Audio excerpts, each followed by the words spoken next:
19 black actors that vanished from the spotlight after one hit role. Imagine being the most talked about face in the world one morning, and a complete ghost by the next. One actor earned an Oscar nomination on his very first try, then walked away from Hollywood forever to become a fashion stylist. One turned down a $1 million role just to disappear. One little boy earned a reported $100,000 an episode, then lost it all. Some of these stars chose the silence to save themselves. Some were quietly pushed out the moment their glow began to fade. 19 unforgettable faces who vanished after a single iconic role. And the real reasons behind each one. Stay to the very end, because the last name will break your heart. And subscribe to Secret Celebrity Stories, where no legend is ever forgotten. Lauryn Hill. Before she was a 5-time Grammy winner, Lauryn Hill lit up the movie screen, and her decision to walk away remains the most debated retreat in modern music. Many first felt her magic, not on the radio but in a theater, watching 1993's Sister Act 2, Back in the Habit. Whereas Rita Louise Watson, she became the film's spiritual center, her voice carrying a wisdom far beyond her years. Hollywood was ready to crown her the next great leading lady. Then, in 1998, the miseducation of Lauryn Hill sold over 20 million copies worldwide and won 5 Grammys in a single night. The first hip-hop album ever named Album of the Year. But at that exact peak, she stepped back. She saw how quickly the industry treats an artist as a commodity, rather than a human being, and she refused to play along. She famously turned down major film roles, reportedly including a part in the Matrix sequels, choosing family and inner peace over the machine. Now 50, Lauryn Hill exists somewhere between legend and enigma. Her sporadic appearances and legendary concert lateness have become part of her myth. But beneath the headlines is a woman who chose to be a mother and a seeker, rather than a product on a shelf.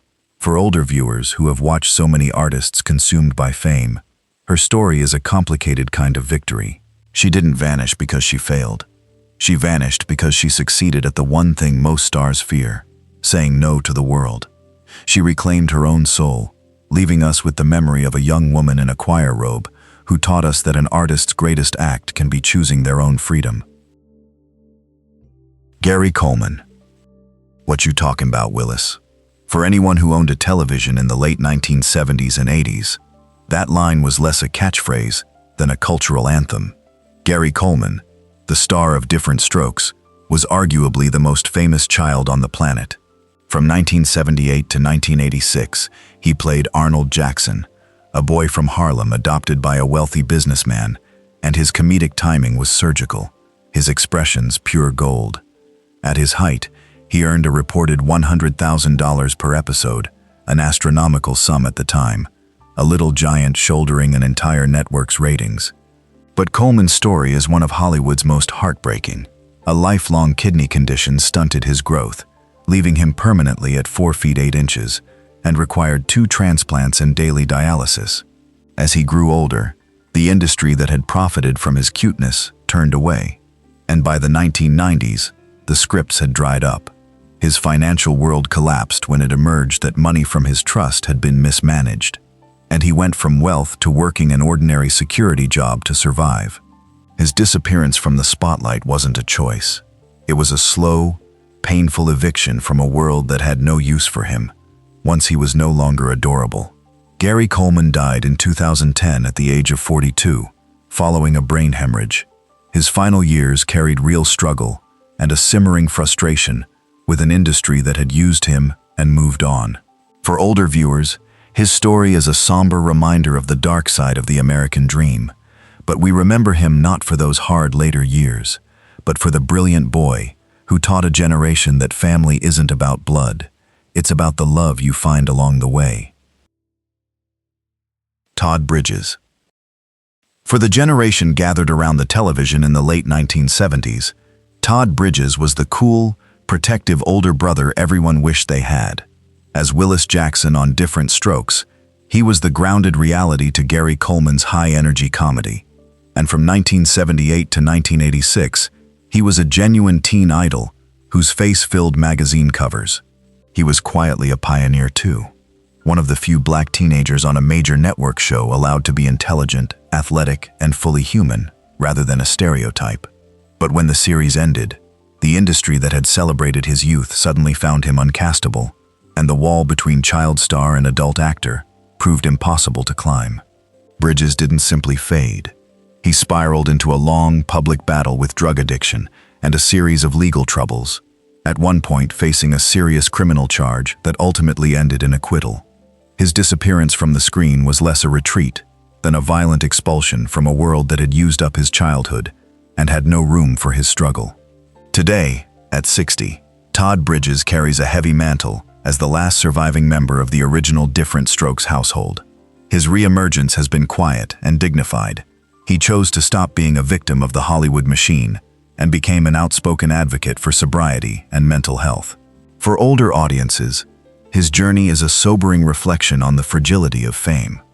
He vanished as a superstar and returned as a survivor, proving that the most important role he ever played was the one where he saved his own life, a living bridge to the past, who walked through fire to find a harder-won kind of peace. Jussie Smollett. In 2015, the television landscape was ruled by empire, and at its emotional center stood Jussie Smollett as Jamal Lyon, the soulful heart of a musical dynasty.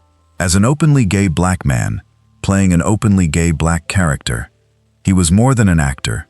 He was a symbol for millions who had rarely seen themselves portrayed with such dignity and power, and his singing voice promised a long, prestigious career.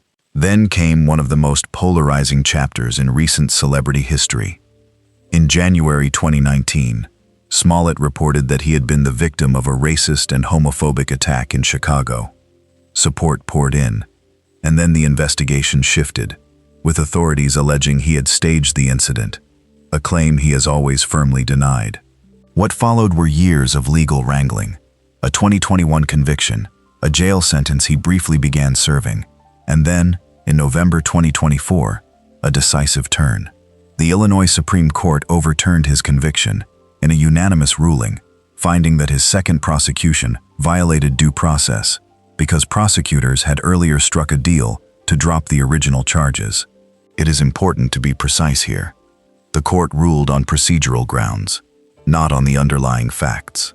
The special prosecutor stressed the decision did not declare Smollett innocent, while Smollett and his legal team have consistently maintained that he is. Now 43, he lives in the long shadow of that saga. Major studios have largely kept their distance, though he has continued working behind the camera on independent projects. For viewers, his story is a genuinely complicated one, about fame, trust, and a public that may never fully agree on what happened. A reminder of how completely a career can be reshaped by a single, contested moment. Emmanuel Lewis. In 1980s television, one face stood out for its pure, infectious warmth. As the star of Webster, Emmanuel Lewis wasn't just a child actor. He was a global phenomenon. From 1983 to 1989, he played the adorable orphan Webster Long, and his chemistry with his on-screen guardians brought a sense of family into millions of living rooms. At the height of his fame, he was among the most sought-after young stars on television and a widely publicized friend of Michael Jackson. A rare medical condition left him at roughly 40 inches tall, giving him a perennially youthful quality audiences adored. But that same quality became a cage. As the 80s turned into the 90s, and Lewis reached adulthood, the industry refused to let him grow up with it. Despite a sharp intellect and a theater degree from Clark Atlanta University, casting directors could only see the little boy they had fallen for. And when Webster ended after 150 episodes, the scripts simply stopped coming. Crucially, though, Lewis avoided the dark cliches of child stardom. There were no arrests, no public meltdowns, just a quiet, unintended exile. Now 54, he has traded red carpets for a life of low-key entrepreneurship in Atlanta, involved in his own business ventures and occasional appearances, and he has made a dignified peace with his own anonymity. For older audiences, his story is a bittersweet meditation on time itself. He didn't lose his talent. He simply outlived Hollywood's narrow vision of who he was allowed to be. He remains frozen in our collective memory as the sweet boy with the enormous smile, a man who stepped away from the flickering lights to find a stability the industry could never offer. J.A. Davidson. In all of Hollywood history, few debuts have ever been as startling, or as deliberately brief, as that of J. Davidson. Discovered at a London party for his striking androgynous presence, and carrying no acting ambitions at all, he was cast as Dill in Neil Jordan's 1992 masterpiece, The Crying Game. Anchoring one of cinema's most famous twists, his performance was so vulnerable and profound that it earned him an Academy Award nomination for Best Supporting Actor and made him the first Black British performer ever nominated for an Oscar. For almost anyone else, that night would have launched a decades-long chase for stardom. For Davidson, the sudden intrusion of fame felt overwhelming and distasteful. In 1994, he was cast as the sun god Ra in the blockbuster Stargate, and, in a now legendary story, he tried to price himself out by demanding a staggering $1 million salary he was sure the producers would refuse. To his dismay, they agreed. He delivered a chilling, iconic performance. And then, at the very height of his commercial power, he performed the ultimate disappearing act. There was no scandal and no tragedy. He simply walked back into his old life. Today, at 57, Davidson lives quietly in London, working as a fashion stylist, and he hasn't appeared in a major film in over 3 decades. For those who remember the shock of first seeing him on screen, his absence is a powerful statement, proof that you don't have to stay on the stage just because the audience is still clapping. He chose the dignity of silence over the noise of fame, leaving behind 2 unforgettable performances and a mystery that will never be fully solved. Kel Mitchell. If you were a parent or grandparent in the late 1990s, your living room was likely filled with the frantic, joyful energy of Kel Mitchell. As a breakout star of Nickelodeon's All That and Keenan and Kel, and as the lovable Ed in the 1997 cult classic Good Burger, he was the face of a generation's childhood, famous for his love of orange soda and a rhythmic, high-energy physical comedy that made him a global icon before he was even 20. He seemed destined for the comedy big leagues, but as the new millennium arrived, Mitchell slipped through the cracks. While his partner Kenan Thompson moved on to Saturday Night Live, Kel auditioned for the same show in 2003 and didn't make the cut, a sharp fork in the road. For nearly a decade, he was largely absent from mainstream Hollywood, and he has since spoken openly about a private struggle with depression and a dark period of suicidal thoughts as the calls stopped coming. His path back was rooted not in chasing the A-list, but in faith and family. He became a youth pastor and rebuilt his life around service. In recent years, he has returned warmly to the spotlight, reprising Ed in a Good Burger sequel, but with an entirely changed perspective. For older viewers, his story is a heartening example of a person finding their center. He vanished as a hyperactive teenager and returned as a man of deep conviction, proving that the greatest hit you can ever have is the peace you find within yourself. If any part of his struggle sounds familiar to you, please know that support is available, and reaching out to someone you trust can be the first step. Ahmed Best. In 1999, as the world held its breath for the return of Star Wars, a young performer named Ahmed Best stood at the forefront of a technological revolution.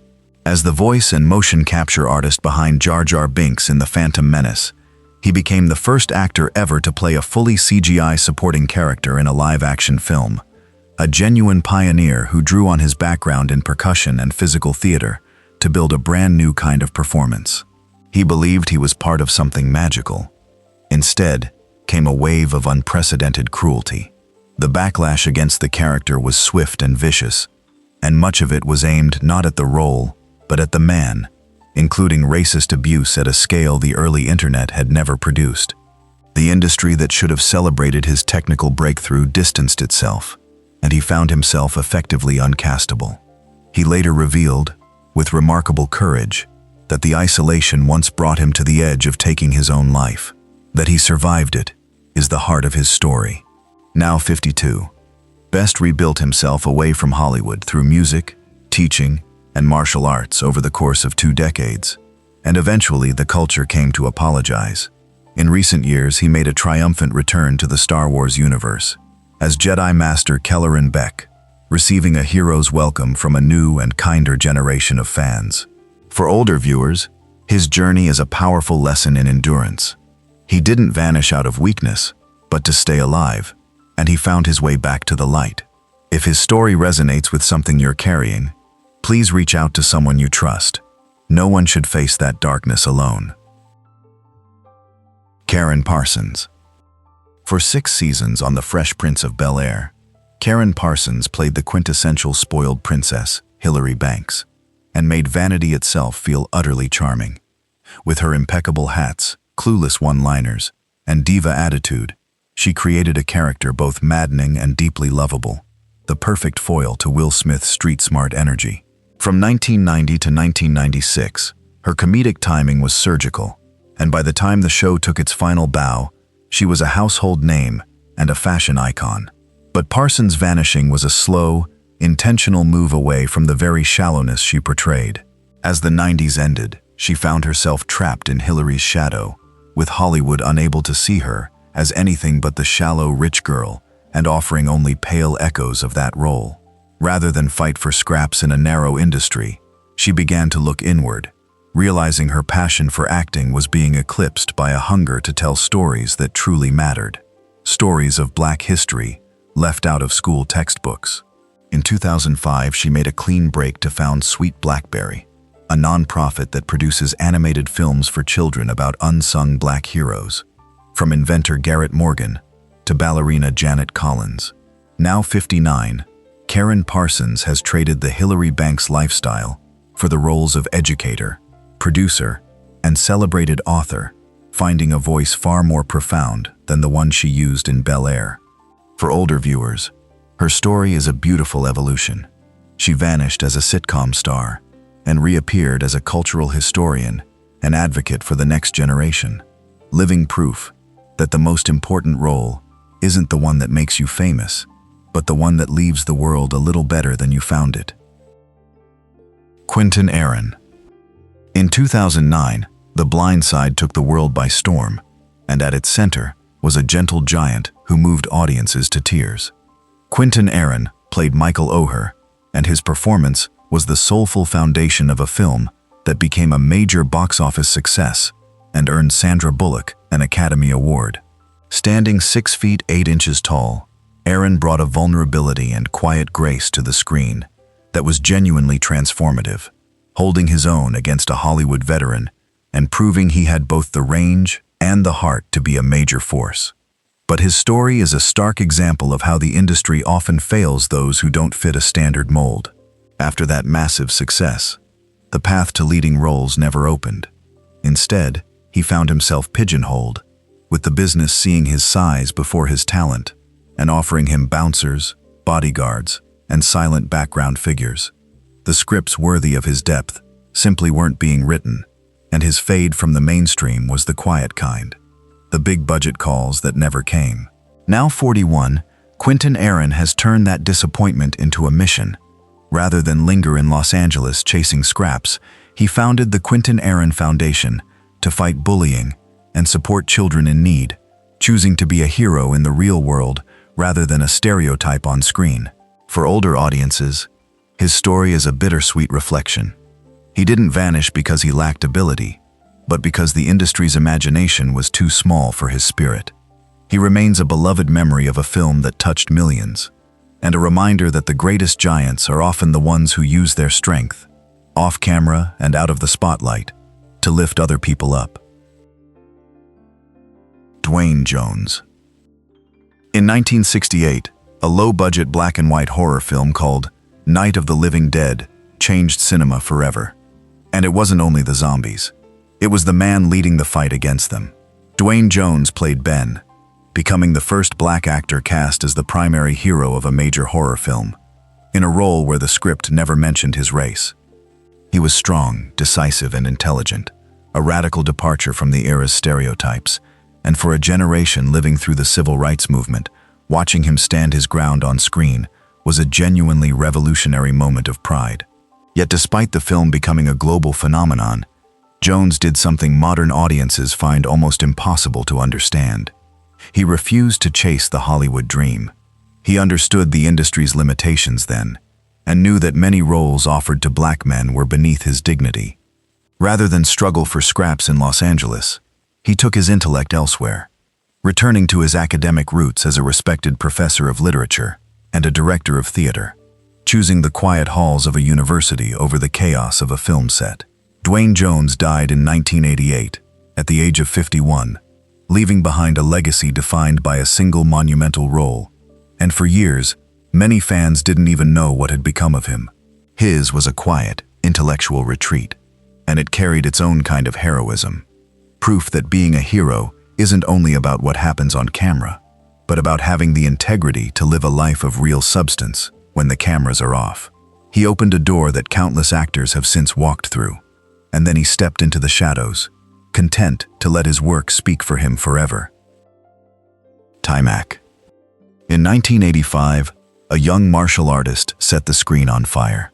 Taimak Guariello, known simply as Taimak, became an instant cultural icon as Leroy Green, Bruce Leroy, in the cult classic The Last Dragon. For audiences who lived through the 80s, he was the ultimate hero, combining the discipline of a monk with the charisma of a Motown star. And when his character achieved the glow, it played as pure cinematic magic and a symbol of black excellence. He had the looks of a model and the skills of a genuine master, and Hollywood seemed ready to hand him the keys to an action movie empire. But Taimak's vanishing was a story of legal shackles and industry short-sightedness. At just 20, he found himself bound by a restrictive multi-picture deal, connected to Motown's Berry Gordy, a golden cage preventing him from taking roles at other major studios during the most critical years of his career. While the world waited for a sequel, he was caught in a stalemate, and the Hollywood of that era struggled to market a black martial arts leading man without leaning on offensive stereotypes, roles he refused to play. Now 61, Taimak remains the master of his own destiny. Rather than spiral into the usual pitfalls of fame, he returned to the dojo, becoming a world-class martial arts instructor, theater director, and mentor, and appearing occasionally in independent projects. For older viewers, his absence from the mainstream is a quiet victory. He never let the industry break him or change him. He remains the last dragon of our memories, a man who kept his glow by walking away from a world that wanted his talent, but never fully respected his worth.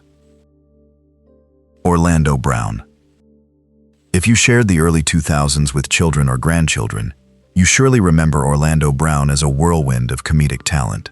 As Eddie Thomas on Disney's That's So Raven, he was a vital pillar of the show's massive success, blending hip-hop energy with a classic sitcom sensibility, and he was multi-talented beyond the role, a voice actor on The Proud Family, a rapper, and a performer who seemed a permanent fixture in the Disney family.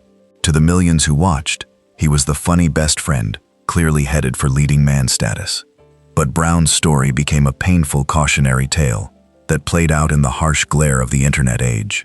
After That's So Raven concluded in 2007, the bigger roles didn't follow, and he entered a long, difficult period marked by struggles with addiction and mental health challenges, sometimes surfacing in troubling public moments that worried those who remembered his vibrant youth. His was not a graceful exit by choice. It was the story of a young person consumed by a world he wasn't equipped to navigate once the cameras were off. A story that deserves compassion rather than spectacle. Now 38, Orlando Brown is working to rebuild from the ashes of a shattered career, and in recent times, he has spoken publicly about his journey toward sobriety and faith, offering hope to those who feared he was lost. For older viewers, his path is a sobering reminder of just how fragile the road to success can be for someone so young in the spotlight, and of how recovery, however uneven, is always worth rooting for. He remains a ghost of our favorite Disney memories, and a person still writing the next chapter of his life. Misty Upham. The story of Misty Upham is a poignant tragedy that weighs on anyone who values the raw power of great acting. A woman of Blackfeet Native American heritage, she brought a fierce, haunting authenticity to every frame, standing toe-to-toe with Meryl Streep in 2013's August Osage County and delivering a heartbreaking performance in Frozen River. She was more than an actress. She was a voice for the marginalized, a rising star seemingly destined to break a glass ceiling for Indigenous women in Hollywood.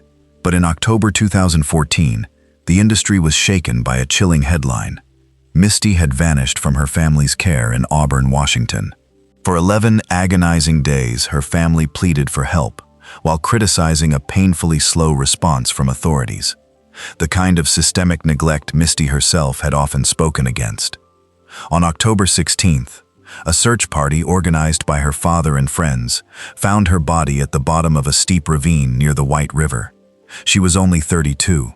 The official cause was ruled blunt force trauma from an accidental fall, though her family has continued to raise questions about her final days, and her case drew national attention to the broader crisis of missing and murdered Indigenous women. Out of respect for her, her death is best remembered through that official finding, held alongside her family's unanswered questions, rather than through speculation. For viewers who watched her career bloom, Misty's absence is a permanent void. She didn't leave in search of privacy. She was a brilliant light, extinguished far too soon. Her legacy is a somber reminder of the talent we lost, and of the dark realities that too often exist just outside the Hollywood frame, a star that set before the dawn. Brandon Hammond. In the mid-1990s, there was one child actor who could break your heart with a single look. Brandon Hammond was the emotional anchor of some of the most iconic black films of the decade, most famously as young Ahmad in the 1997 classic Soul Food, where he served as narrator and the glue holding a fracturing family together. He stood shoulder to shoulder with heavyweights like Vanessa Williams and Vivica A. Fox. And from Waiting to Exhale to playing a young Michael Jordan in Space Jam, he was the little brother of the industry, a prodigy who carried the innocence and hope of an entire community. But as the 90s drew to a close, Hammond performed a vanishing act, as quiet and dignified as his acting style. Unlike so many child stars undone by the transition to adult roles, he refused to let the industry's changing tides define his worth. As he grew into a young man, the parts offered to him lacked the depth of the characters he had played as a child, and rather than take stereotypical roles or chase fame at the cost of his integrity, he made a conscious, clean break. Not because of scandal or tragedy, but because he decided his journey in front of the lens was complete. Now 42, Brandon Hammond reclaimed his own life, trading red carpets for the quieter work of writing and directing. Fans still ask, where is he now? Every time Soul Food airs. But he has found a stability many of his peers never did. His story is a rare success.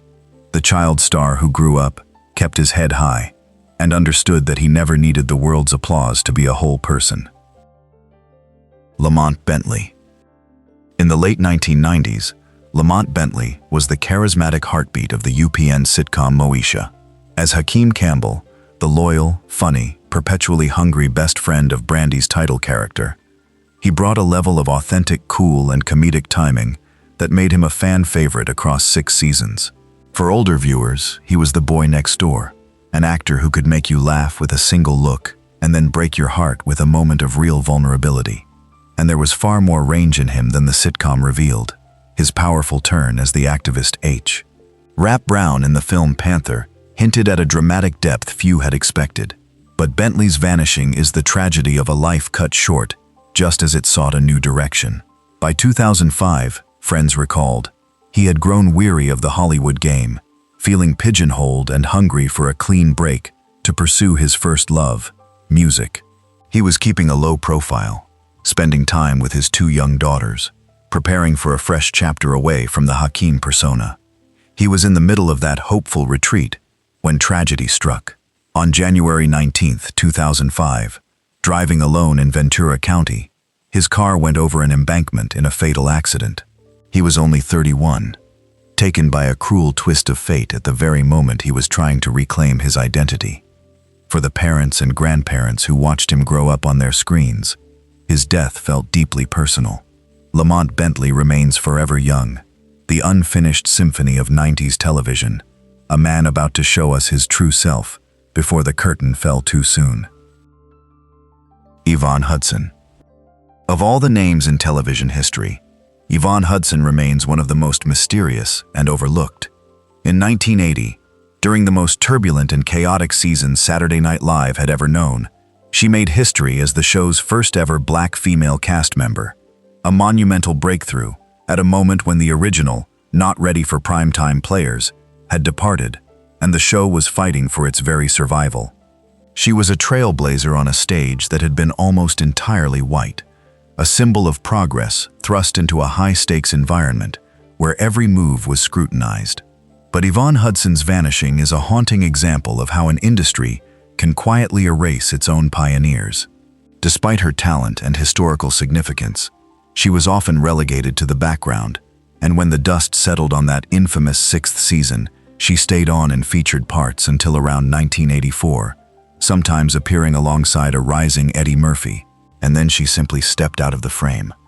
Not just leaving the show, but leaving show business entirely. There are no credits after 1984, no interviews, no guest spots, no memoir. She didn't fade. She performed a total disappearance. Now around 71, Yvonne Hudson is a genuine ghost of television history. While nearly every other SNL alum leveraged the platform into a career, she chose complete anonymity, and for decades, researchers and fans searching for her have met only silence. For older viewers, her story is a poignant reflection on the earliest struggles for representation.